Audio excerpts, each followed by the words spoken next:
വിദേശ രാജ്യങ്ങളിൽ ഉപരിപഠനം പൂർത്തിയാക്കി തൊഴിൽ വിസ ലഭിക്കാതെ കേരളത്തിലേക്ക് മടങ്ങേണ്ടി വരുന്നത് 30,000-ലധികം വിദ്യാർത്ഥികളാണെന്ന് കത്തോലിക്ക കോൺഗ്രസ് ഗ്ലോബൽ യൂത്ത് കൗൺസിൽ തയ്യാറാക്കിയ റിപ്പോർട്ട് വ്യക്തമാക്കുന്നു.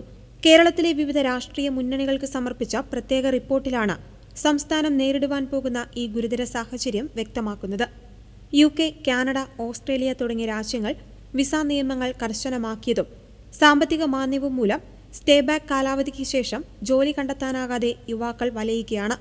ഇതിന്റെ ഫലമായി 2025-2027 കാലയളവിൽ വലിയൊരു വിഭാഗം യുവാക്കൾ നാട്ടിലേക്ക് മടങ്ങുവാൻ നിർബന്ധിതരായിരിക്കുകയാണെന്നാണ് കത്തോലിക്ക കോൺഗ്രസ് ഗ്ലോബൽ യൂത്ത് കൗൺസിൽ പുറത്തുവിട്ട കണക്കുകൾ സൂചിപ്പിക്കുന്നത്.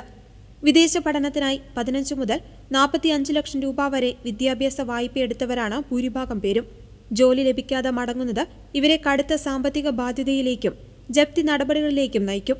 തൊഴിലില്ലായ്മയും കടബാധ്യതയും മൂലം യുവാക്കൾക്കിടയിൽ വിഷാദരോഗവും ആത്മഹത്യാ പ്രവണതയും വർദ്ധിക്കുന്നു. കുടുംബ ബന്ധങ്ങളിൽ വിള്ളൽ വീഴുന്നതായും റിപ്പോർട്ട് ചൂണ്ടിക്കാണിക്കുന്നു. വിദേശത്ത് തുടരാനായി വ്യാജ വിവാഹങ്ങൾക്കും വീണ്ടും ലോൺ എടുത്ത് മറ്റ് രാജ്യങ്ങളിൽ കോഴ്സുകൾക്ക് ചേരുന്നതിനും അനധികൃതമായി ലക്ഷങ്ങൾ മുടക്കി തൊഴിൽ വിസ സംഘടിപ്പിക്കുവാനും യുവാക്കൾ ശ്രമിക്കുന്നത് വലിയ അപകടകരമാണെന്നും റിപ്പോർട്ട് മുന്നറിയിപ്പ് നൽകുന്നുണ്ട്.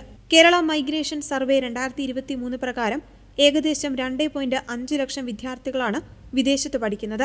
എന്നാൽ ഇവരുടെ തിരിച്ചുവരവ് സംബന്ധിച്ച കൃത്യമായ വിവരങ്ങൾ സർക്കാരിന്റെ പക്കലില്ല.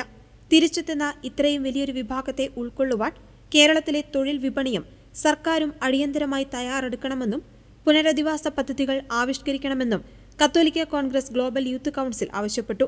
ഷിജോ എടയാടിൽ, ജസ്റ്റിൻ ജോസ് നടക്കലാൽ എന്നിവരുടെ പിന്തുണയോടെ കത്തോലിക്ക congress global youth council coordinator Leon Jose വിധേയത്തിലാണ് റിപ്പോർട്ട് തയ്യാറാക്കിയത്.